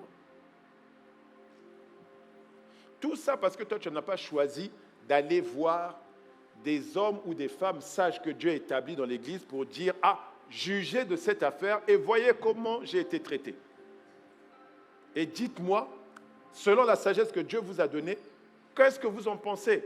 Peut-être que j'ai raison, peut-être que j'ai tort. Et accepte d'entendre les deux. Dis Amen. Ah, je sens qu'il y a un silence ici, là, parce qu'il y en a qui... Ah, oh Seigneur. Développe l'amour de Dieu. Et on en a parlé l'année dernière. Une famille enracinée et fondée dans l'amour. Va écouter ça. Écoute, persévère jusqu'à ce que ça soit gravé sur les tables de ton cœur et que ça soit imprimé dans tes pensées, dans tes sentiments, dans tes émotions, dans tes désirs, que ce soit imprimé. Quand c'est imprimé là maintenant, tu deviens la manifestation du caractère et de la personnalité de Christ dans ta génération et dans ton époque, au nom de Jésus. Il y a aussi les injustices envers ceux qui sont nos ennemis. Je parle ici des ennemis. Tu vois? Ceux qui sont en animosité avec toi. C'est ça les ennemis. Tu vois? Ceux où tu as l'impression qu'ils ne t'aiment pas trop. C'est ceux-là dont je parle. Parfois, ils disent des mensonges sur toi. Parfois, ils calomnient un peu sur toi. Ils t'accusent faussement. Ce sont tes ennemis. Regardez ce que Paul dit. Romains 12, versets 20 à 21, dans la version Louis II. Mais si ton ennemi a faim, donne-lui à manger. Oh, Paul. S'il a soif, donne-lui à boire. Car en agissant ainsi, ce sont des charbons ardents que tu amasseras sur sa tête. Ne te laisse pas vaincre par le mal, mais surmonte le mal par le bien. Je t'ai déjà dit, donc face à l'adversité, tu dois savoir qui est ton adversaire. En fait, on n'a pas à combattre contre la chair et le sang. Ce que cette personne est en train de faire, Elle est juste l'instrument que le diable veut utiliser pour que tu sois gagné à l'intérieur de toi par le mal. Et dès que tu seras gagné par le mal, lui, il va venir, il va faire maintenant, il va te croquer. Il dit, il faut que tu puisses vaincre le mal en faisant quoi? Le bien. Plus tu fais du bien à cette personne-là, plus elle est en train d'amasser des charbons ardents. Au bout d'un moment, le juste juge va frapper. Et tu dois faire confiance à ça. Face à tes ennemis, ce que l'adversité vient tester chez toi, vient éprouver chez toi, c'est ta foi. Ta foi dans le caractère du Seigneur. Dans sa nature, c'est-à-dire la fidélité du Seigneur. Tu ne crois pas que Dieu est fidèle pour accomplir son jugement lui-même. Et toi, tu veux aider Dieu. Tu veux donc enfanter Ismaël à la place d'Isaac. Oui, quand on veut aider Dieu, c'est Ismaël qu'on enfante. Et puis, Ismaël va traumatiser, oppresser ton Isaac, c'est-à-dire ta promesse. N'essaie pas d'aider Dieu. Ah oui, il y en a beaucoup qui ont fait ça. Qui ont essayé d'aider Dieu. Aime-le. Fais-lui du bien. Ça montrera que tu es supérieur. Oui. Ma Bible dit dans Hébreux 7, verset 7, je ne l'ai pas donné à la régie, mais vous pouvez l'afficher. Il dit, c'est sans contredit, c'est l'inférieur qui est béni par le supérieur. Si moi je suis en train de bénir celui qui me fait du mal, celui qui me fait du mal et qui continue à me faire du mal, il prouve quoi? Qu'il est inférieur à moi. Ouais. Est-ce que quelqu'un me suit? Ouais. Les épreuves dans les injustices, il y a les injustices maintenant subies face aux méchants. Là, on change de camp. On change de cas. Là, on parle maintenant des méchants, c'est-à-dire ceux qui te veulent du mal, ceux qui en veulent à ta santé, ceux qui en veulent à ta vie, à ta destinée. Ceux-là, il y a un autre traitement que tu dois maintenant imposer. Il y a une autre attitude que tu dois imposer. Contre ceux-là, tu dois faire maintenant ce qui correspond à ce que la Bible dit dans Ésaïe 59, verset 18. Il dit, « Il rendra à chacun selon ses œuvres, la fureur à ses adversaires, la pareille à ses ennemis. Il rendra la pareille aux îles. » Donc, vous voyez, quand c'est les méchants, Dieu va aller même jusqu'à toucher l'endroit où ils sont. Mais là, qu'est-ce que tu dois faire? Ce que Dieu attend de toi ici, c'est maintenant de t'élever dans la prière. La prière de supplication. Tu te lèves maintenant et tu plaides maintenant devant le Dieu de justice. Parce que ici, ce que cette épreuve vient faire, c'est venir tester ta foi en un aspect de la nature de Dieu, c'est-à-dire en sa justice. Quand tes ennemis, c'est la fidélité. Tu ne crois pas que Dieu sera fidèle pour faire ce qu'il doit faire. Mais là, c'est que tu t'attends maintenant au Dieu de justice pour te faire justice. Pour traiter maintenant tes ennemis selon leurs œuvres. Est-ce que quelqu'un me suit? C'est là où tu demandes, tu vois, maintenant il y a une dimension supérieure dans ça. C'est quand toi-même tu t'engages maintenant dans le service. Quand tu es devenu un serviteur de Dieu, aïe, là c'est autre chose. Malachie 3, verset 18 dit, « Et vous verrez de nouveau la différence entre le juste et le méchant, entre celui qui sert Dieu et celui qui ne le sert pas. » Donc Dieu va faire une distinction entre toi qui le sers et la personne qui ne sert pas. Ça veut dire que quand tu es en train de servir dans l'église du Seigneur, hey,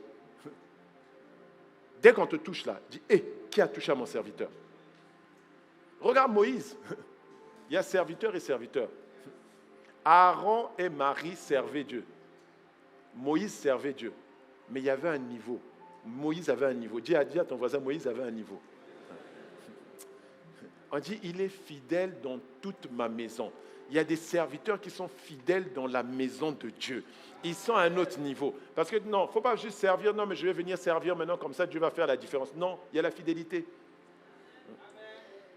Dieu a dit, lui, il est fidèle dans toute ma maison. J'ai cherché tous les serviteurs. Celui qui est fidèle, le plus fidèle, c'est Moïse. Et dit à cause de ça, là, Marie, toi là, tu auras la lèpre. Je vois le Dieu jaloux intervenir dans ta vie maintenant au nom puissant de Jésus. Voilà. Ne reste pas dans ton coin, il faut servir. Ouais. Toi, tu veux seulement qu'on te serve. Reste parmi ceux qui veulent être servis. Nous, on rentre dans la catégorie de ceux qui servent Dieu et qui le servent fidèlement pour que le Dieu de justice parle en notre faveur. Quand tu es comme ça, laisse-moi te dire, même ce que Dieu t'a confié, lorsque tu vas parler en leur faveur, tout de suite, Dieu va dire, j'ai entendu la voix de mon serviteur. Au premier culte, je parlais de notre bien-aimé frère, Nephtali. Il était menacé. Et quand on a fait Tour Impact Créteil, je l'ai vu encore désemparé parce que ça continuait. J'ai dit non, je ne peux pas le laisser comme ça. Je dis c'est un enfant de la famille Impact Centre Chrétien à Boissy. J'ai levé la voix, j'ai dit au nom de Jésus maintenant, par l'autorité de Christ qui m'a été donnée, maintenant, tous les esprits qui animent ces personnes-là, je viens contre vous. Je les ai menacés, réprimés. J'ai dit maintenant, quiconque veut le tuer va mourir. Amen. Et dès que j'ai parlé, les jours qui ont suivi, ils ont commencé à lui dire, non mais tu peux, finalement tu peux, petit à petit.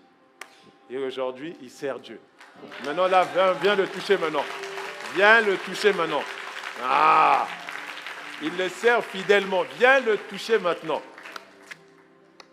Que quelqu'un dise gloire à Dieu. Et le dernier point, ce sont les oppositions. Oui, on vit aussi parfois des adversités qui sont des oppositions. Les oppositions, ce n'est pas forcément que ce sont des hommes qui sont devant toi. Non, les oppositions, ça peut être des circonstances. Par exemple, la situation économique inflationniste que nous vivons aujourd'hui, elle fait que pour beaucoup, financièrement, c'est compliqué. Le 10 du mois déjà, c'est déjà chaud. On a du mal. Tu vois, quand tu es dans ces situations-là, tu es un peu comme le Seigneur Jésus lorsque le vent s'est levé et la tempête a frappé le navire. Quand le vent s'est levé et la tempête a frappé, le Seigneur Jésus dormait, on est venu le réveiller. Tu vois, c'est ce genre de situation-là en fait. Les oppositions, c'est le genre de situation où on vient déranger ta paix.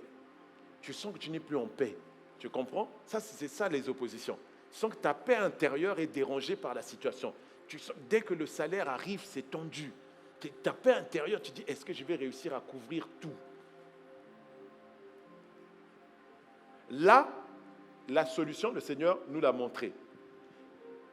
Marc 4, verset 39, il dit, s'étant réveillé. Dis à quelqu'un, il faut te réveiller. Tu sais, quand on parle de réveiller ou de se relever, on parle de la prière. C'est une disposition de la prière. Réveille-toi, ça veut dire disposition de la prière. Je dois prier. Il y a des situations que tu ne peux pas laisser comme ça. Tu vois que les gens sont en train de mourir dans ta famille. Tel est mort. 2 semaines après, un tel est mort. Il faut te réveiller. Et, tu vois, non mais tel bien-aimé est parti. Tel autre bien-aimé est parti. Il faut te réveiller, frère. Il faut te réveiller. Tel a eu un accident. Tel autre aussi a eu un accident. Et toi, tu es là seulement, tu dis, et si ça m'arrivait? Non, je dois me lever. S'étant réveillé, il menaça le vent et il dit à la mer, silence, tais-toi. Et le vent cessa et il y eut un grand calme. Aussitôt. Tu vois, quand je disais au premier culte, ce que tu dois faire, quand tu es en train de discuter avec tes frères et tes sœurs, là, tu dis, comment c'est un peu chez toi financièrement? Elle dit, en ce moment c'est chaud. Je dis, ok. Ça fait une deuxième personne. Je vois une autre personne. Je dis, et toi, comment c'est et tout? Bon, on s'en sort quand même, mais c'est un peu tendu. Je dis, ok, 3. Ça veut dire que nous sommes 3 victimes de l'inflation en ce moment. Ma Bible dit, lorsque 2 ou 3 s'accordent pour demander une chose quelconque, elle leur sera accordée par mon Père. Je dis, on est déjà 3. Vous ne voyez pas qu'il y a quelque chose comme l'inflation qui est en train de nous frapper là? Je dis, si. Et si on s'associe pour demander une chose quelconque à Dieu? Vous voyez? Donc on se lève dans la prière, on est déjà un groupe de 3, ça suffit. Est-ce que quelqu'un me suit? Je suis en train de te dire comment faire. Il y a des situations qui sont dans ta vie et qui se sont enracinées comme le figuier auquel Jésus a parlé. Elles se sont enracinées. Il y a des maladies. Tu sens que tu as fait tout, on a fait les examens, on a fait tout. C'est là. Il y a des situations maritales. On a tout fait. On est allé voir un spécialiste et tout ça. Tu as même essayé. Allons voir le pasteur. Le mari refuse ou la femme refuse. Et vous êtes enraciné là, dans l'animosité, la guéguerre. Quand c'est enraciné comme ça, on doit répondre. Ouais. Dis à quelqu'un, on doit répondre. Ouais. Ouais. Tu dois parler, tu ne peux pas rester silencieux. Toi, ton problème, c'est que ça se passe comme ça. Les seules paroles qui sortent de ta bouche, c'est des plaintes. J'ai mal, je souffre, c'est dur à la maison, mon mari n'écoute pas, il n'entend pas, ma femme ne me respecte pas, elle ne m'écoute pas. Tu fais que ça. C'est ça qui sort de ta bouche. Laisse-moi te montrer ce que le Seigneur a fait. Matthieu 21, versets 21 à 22. Jésus leur répondit, après avoir parlé au figuier qui avait séché, il répond à une question aux disciples. Ce n'est même pas une question en fait, à une remarque des disciples. Ils ont dit, le figuier que tu as maudit a séché.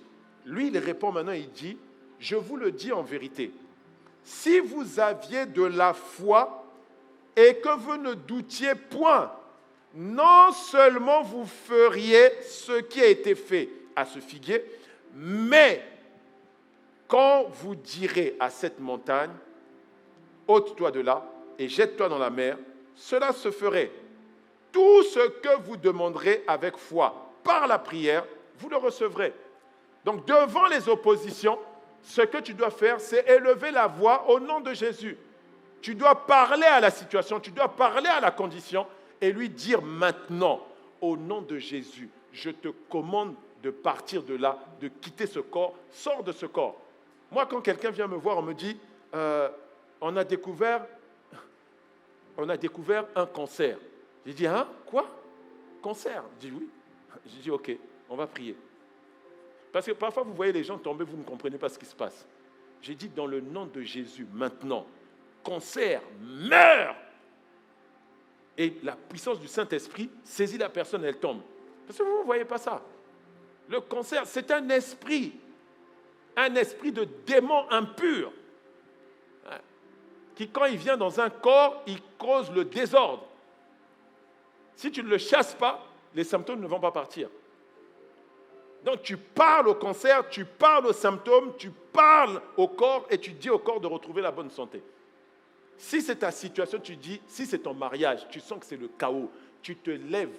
Tu vois, l'important dans tout ça, en fait, une chose que tu dois comprendre, c'est que si tu n'as pas développé le caractère du non, si tu n'as pas développé l'honneur au nom de Jésus, que toi-même, tu n'es pas quelqu'un qui est soumis à la parole de Dieu pour la mettre en pratique, tu vas le faire, tu vas répéter plusieurs fois au nom de Jésus, ça ne va pas marcher. Mais quand tu as développé ça, tu as le caractère, tu as développé le caractère, tu marches dans l'amour, toi-même maintenant, tu deviens la manifestation de la personne de Christ. Quand tu élèves ta voix au nom de Jésus, les démons là commencent à trembler comme ils tremblaient avec Jésus. Parce qu'ils savent que, il y a quelqu'un ici, ce n'est pas seulement le nom avec le son de sa voix qu'il utilise, mais c'est le nom qu'il utilise aussi comme il est lui-même. Est-ce que quelqu'un me suit? Et quand tu fais ça, ton niveau d'autorité augmente. Je te vois avec une autorité augmentée au nom de Jésus. Je te vois avec une voix qui fait que les gens seront étonnés que les esprits t'obéissent au nom de Jésus. Oh, je n'aime pas ton amen. C'est ça le secret, c'est ça la clé. Et tu vas parler même pour les membres de ta famille. La voix sera entendue.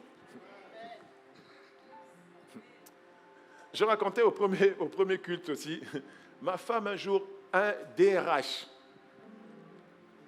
Vous savez, le problème c'est qu'aujourd'hui, ceux qu'on met responsables de ressources humaines ou directeurs des ressources humaines, ils ne sont pas là pour gérer la ressource humaine. Ils sont là pour dégager la ressource humaine.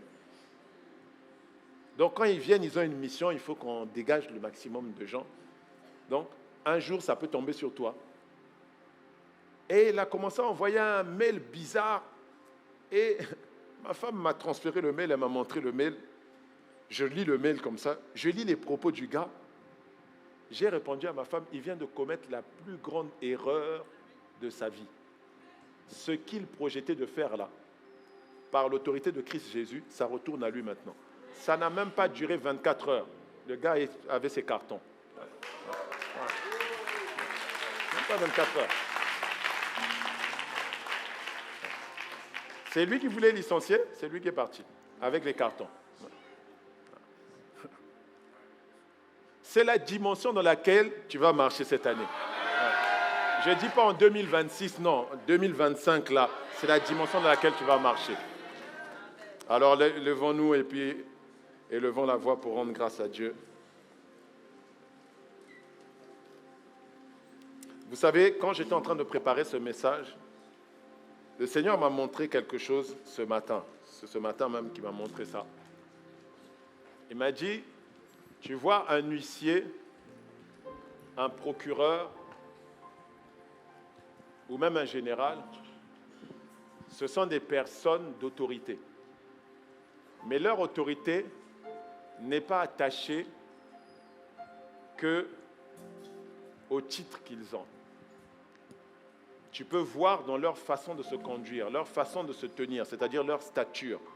Quand tu vois un huissier, la manière dont il se tient, tu sens qu'il sait qu'il est une autorité. Donc, il y a des comportements qu'il ne peut pas avoir, il y a des attitudes qu'il ne peut pas avoir, il y a des conduites qu'il ne peut pas avoir. Il y a des choses dans lesquelles il ne peut pas être impliqué. Parce qu'il sait que s'il est impliqué dans ces choses-là, il perd sa position d'autorité. C'est pareil pour un procureur, c'est pareil pour un général. Et il m'a dit, en fait, le problème, c'est que quand vous utilisez mon nom, la seule chose sur laquelle vous vous focalisez, c'est le nom, donc le titre que ça représente. Mais vous ne vous intéressez pas au caractère, à la personnalité, à l'honneur, donc à la stature qui est attachée au nom. Et c'est pour ça que pour beaucoup, ça ne marche pas. Et donc, sois maintenant parmi ceux qui s'attachent aussi à développer le caractère, l'honneur qui est attaché à ce nom-là. Marche dans l'amour.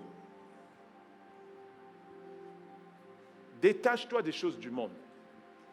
Sois quelqu'un qui pratique la parole. En pratiquant la parole, tu es en train de dire, c'est la vérité qui est autorité dans ma vie. Ce n'est pas autre chose. Et persiste, même quand ce n'est pas encore la forme que tu veux, persiste. Pourquoi? Parce que je suis en train d'asseoir le nom de Jésus. Et tu vas voir qu'il y a des choses pour lesquelles, quand tu vas dire au nom de Jésus, avant même que tu aies dit ce que tu étais en train de penser dire, la chose va commencer déjà à obéir à qui tu es. Parce que ce que tu es représente la gloire, l'honneur, la réputation, le caractère du nom que tu veux invoquer. Alors élève la voix et rends grâce à Dieu. Le nom de Jésus est au-dessus de tout nom. Il est le roi. Aucun nom n'est plus élevé.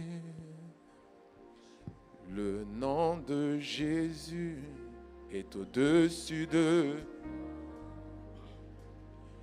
Alpha, Oméga. Aucun nom n'est... Le nom de Jésus est au-dessus de tout nom. Il est le roi. Aucun nom n'est plus élevé. Le nom de Jésus est au-dessus de tout nom. Il est Alpha et Oméga. Aucun nom n'est comme le sien. Le nom de Jésus est au-dessus de tout nom. Il est le roi. Il n'y a aucun nom qui est au-dessus de son nom. Le nom de Jésus, il est au-dessus de tout nom. Alpha et Oméga. Aucun nom n'est comme le sien. Le nom, le nom, le nom. Le nom de Jésus. Élève son nom. Au-dessus de tout nom. Il est le roi. Il est le roi. Aucun nom. Le nom n'est plus élevé. Il règne d'éternité en éternité. Le nom de Jésus Est au-dessus de tout nom. Alpha, Oméga. Alpha, Oméga. Aucun nom n'est comme le sien. Seigneur, ton nom est au-dessus de tout nom. Avant de partir, tu as dit, tout pouvoir m'a été donné dans les cieux et sur la terre. Et ce pouvoir, tu nous l'as conféré à nous tes enfants, bien-aimés, à nous, à qui tu as donné ta vie et ta nature. Tu nous as donné ton nom, afin qu'on puisse l'utiliser devant n'importe quelle circonstance, devant n'importe quelle situation. Alors, bien-aimé, là où tu es, tu vas utiliser le nom de Jésus sur tout ce qui te vient en pensée. Élève le nom de Jésus devant ce nom. Et si tu dois réprimer quelque chose qui était enraciné, réprime-le. Quelque chose qui s'opposait à toi, réprime-le. Une injustice que tu subissais d'un adversaire, élève le nom de Jésus. Le Saint-Esprit répond au nom de Jésus. Toute situation qui s'opposait à la manifestation de la destinée de mon frère, ma soeur, en affectant son corps par la maladie, par l'infirmité, en venant s'opposer par des situations de blocage, de limitation, nous les réprimons maintenant dans le nom de Jésus. Nous commandons à ces esprits, à ces forces des ténèbres, de partir, de quitter ces vies au nom de Jésus. Vous lâchez prise, vous lâchez les destinées, vous lâchez la santé, vous lâchez les vies au nom puissant de Jésus. Toute injustice que quelqu'un subissait d'un adversaire, nous élevons la voix au nom de Jésus pour condamner ces actes injustes. Et nous appelons maintenant la rétribution du Seigneur.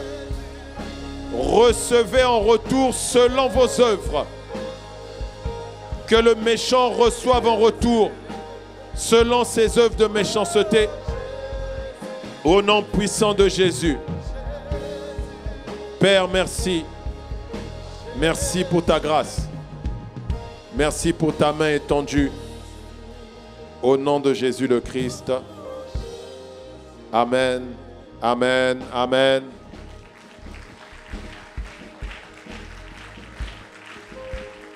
Si quelqu'un est venu ici avec une maladie, avec une infirmité, avec une douleur, peu importe, je voudrais t'inviter à la fin de ce culte à rejoindre la salle polyvalente, donc au fond, sur la droite. Il y a une équipe qui sera présente, qui va prier pour toi. Le Seigneur, on est dans une maison de guérison ici, et le Seigneur guérit. Donc, à la fin de ce culte, rejoins donc l'équipe qui sera présente dans la salle polyvalente. Dieu a oint plusieurs instruments ici, et il les utilise puissamment. Amen. Amen.